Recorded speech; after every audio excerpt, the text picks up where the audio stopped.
¿Qué pasaría si te dijera que el país con las mayores reservas de petróleo del mundo está en una crisis energética? Que sus ciudadanos llegaron a hacer filas interminables por gasolina a pesar de flotar sobre un mar de oro negro. Hola, soy Emilio Benuti y hoy te quiero contar una historia.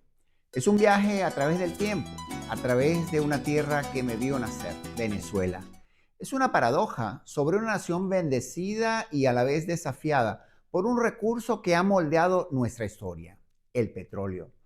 Este es un gran país que, aunque pequeño en el mapa, guarda bajo su suelo las mayores reservas probadas de crudo del mundo y las más grandes de crudo liviano en todo el hemisferio occidental. Imagínense eso, una nación con un potencial energético inmenso, una verdadera potencia. Pero, ¿cómo llegamos hasta aquí y hacia dónde vamos? Ya te lo voy a contar.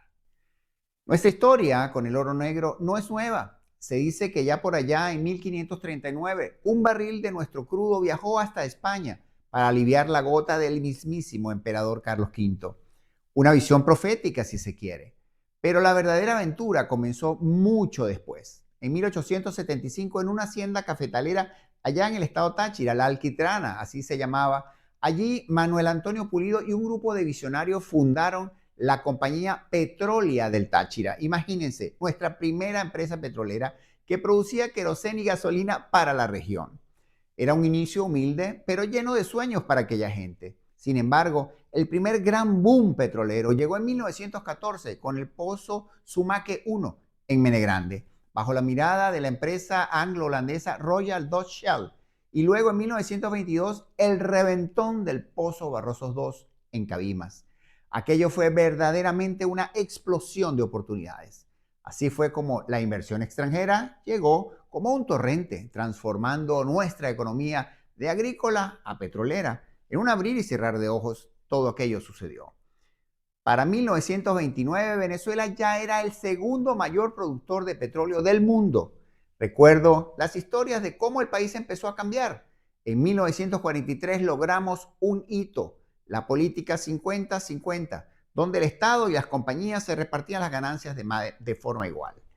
Nuestros ingresos petroleros se multiplicaron por 6 y en 1960 mi país, Venezuela, junto a otras naciones, lideró la creación de la Organización de Países Exportadores de Petróleo, la OPEP. El insigne venezolano Juan Pablo Pérez Alfonso, un visionario, fue clave en ese momento histórico. Buscando estabilizar los precios y defendiendo nuestros intereses, en 1969 llegamos a producir más de 3.5 millones de barriles diarios. Imagínate lo que produce hoy en día Kuwait. Es decir, hace 55 años ya éramos un gigante en el negocio petrolero. El 1 de enero de 1976, el sueño de la soberanía se hizo realidad. Nacionalizamos nuestra industria petrolera. Nació Petróleos de Venezuela y vaya empresa. Bajo una gestión profesional y meritocrática, PDVSA se convirtió en un orgullo nacional y un ejemplo para el mundo. Invertimos en refinería, exploramos la faja inmensa petrolífera del Orinoco, que hoy sabemos que es la mayor acumulación de petróleo del mundo. La producción se disparó entre 1985 y 1997. La duplicamos y para 1998 Venezuela tenía una capacidad de producción de 3.8 millones de barriles diarios. Recuerdo aquella emoción cuando PDVSA adquirió Citgo en Estados Unidos con sus 3 refinerías. De esa manera aseguramos nuestro petróleo se refinara y se vendiera en el mercado más grande del mundo. PDVSA tenía participación en refinerías e instalaciones petroleras en Alemania, en Suecia, en Bélgica, en el Reino Unido y también en el Caribe. Éramos la segunda compañía petrolera más grande y una de las mejores gestionadas del planeta. La gente del petróleo, nuestros ingenieros, geólogos, técnicos, nuestra gente eran de clase mundial. Su dedicación y conocimiento eran la columna vertebral de aquel éxito. Pero como en toda gran historia, llegó la tormenta. A partir de 1999, la politización comenzó a corroer los cimientos de PDVSA. Entre el 2002 y el 2003, un paro cívico nacional masivo paralizó el país y la consecuencia fue devastadora. Casi 23,000 trabajadores de la industria fueron despedidos. El 70% de nuestro personal directivo técnico y de supervisión, aquella gente de petróleo que había construido este gigante, fue totalmente desmantelado. Fue un golpe al corazón de nuestra meritocracia, una herida de la que aún no nos hemos recuperado. La producción empezó a caer en picada. De 3.3 millones de barriles bajamos a principios del 2006 y ya estábamos casi en 2.6 millones. Para el 2003 eran 2.3 millones y cada año fue peor. En el 2020 nuestra producción tocó fondo. Apenas producíamos 392.000 barriles diarios, el mínimo en más de 70 años. Ver mi país con las mayores reservas del mundo sufriendo escasez de gasolina, la gente haciendo colas inmensas para poder repostar gasolina, es una paradoja dolorosa. Y con la caída de la industria vino la diáspora. Miles de nuestros profesionales, ingenieros, geólogos, científicos se vieron obligados a buscar oportunidades fuera de nuestras fronteras. Esa fue una pérdida inmensa. Venezuela ha perdido el 16% de su fuerza de investigación científica. Pero ¿saben qué? Estos profesionales no se quedaron de brazos cruzados.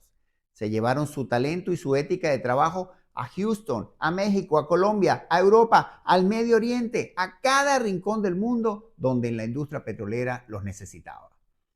Ellos han contribuido a la innovación, han ocupado puestos clave, han fundado empresas. Su excelencia científica y tecnológica sigue brillando, fortaleciendo la posición de otros países en el mercado global. Es un orgullo verlos triunfar, pero también una tristeza saber que su conocimiento no está hoy al servicio pleno de su propia tierra. Pero no todo está perdido. Mi corazón se llena de esperanza cuando veo que a pesar de todo, Venezuela sigue siendo estratégica y que tenemos un futuro promisorio. Nuestras reservas son inmensas y el mundo lo sabe. Hay un camino para la recuperación y estamos trabajando en ello. Son muchos los países que están esperando con optimismo el renacer de la Venezuela del futuro. ¿Qué podemos hacer? Mucho de lo que aquí te estoy contando lo he reflejado en mi libro Bienvenidos al Futuro, que es una visión gerencial para transformar a Venezuela. Necesitamos una rehabilitación profunda de nuestra industria, reactivando miles de pozos y perforando pozos nuevos, por supuesto. Es vital reformar nuestras leyes para ofrecer condiciones atractivas y una seguridad jurídica a la inversión privada, tanto nacional como extranjera. Y lo más importante, debemos recuperar a nuestra gente, atraer de vuelta a esos profesionales que se fueron, aprovechar a nuestros trabajadores que aún están en el país, restablecer la meritocracia en PDVSA, invertir en formación y capacitación, por supuesto. Pero la visión va mucho más allá del petróleo. Debemos impulsar nuestra vasta industria gasífera, petroquímica y a largo plazo diversificar nuestra matriz energética con energías renovables, solar, eólica y por supuesto aprovechar también el gran potencial de generación hidroeléctrica que tenemos. Es una oportunidad para construir una economía más sólida, diversificada y más sostenible. Venezuela es una tierra de oportunidades, de gente trabajadora y talentosa. La historia de nuestro petróleo es una montaña rusa de desafíos y éxitos, pero la esperanza no se extingue. Con la voluntad de todos, con inversión, con transparencia y sobre todo con el regreso de nuestro capital humano, yo estoy convencido que el sol volverá a brillar con fuerza sobre nuestra industria petrolera y con ella sobre el futuro de mi amada Venezuela. Juntos podemos construir a ese gigante. Bienvenidos al futuro.